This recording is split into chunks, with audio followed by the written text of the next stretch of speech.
Il y a un an, en Pennsylvanie, il avait frôlé la mort. Depuis, le président américain a souhaité s'entourer de souvenirs de cette tentative d'assassinat.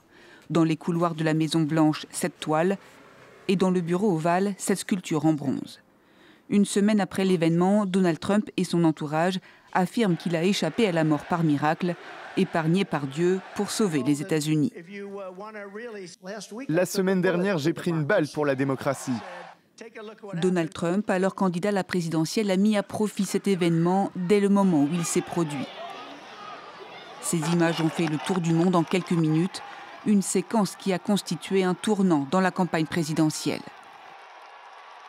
Interviewé samedi par sa belle-fille sur Fox News, le président américain est revenu sur cette défaillance au sein des services chargés de sa sécurité.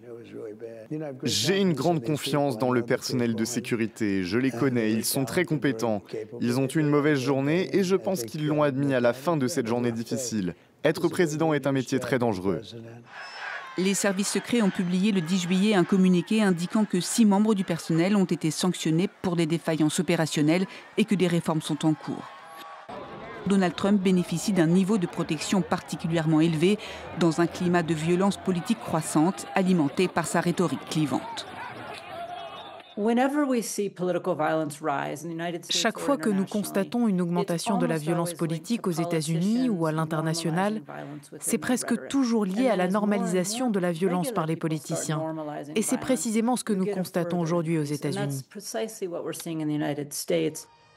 Donald Trump a échappé à 4 tentatives d'assassinat. D'autres n'ont pas eu cette chance. Il y a un mois, l'élu démocrate du Minnesota, Melissa Hortman, et son époux ont été abattus.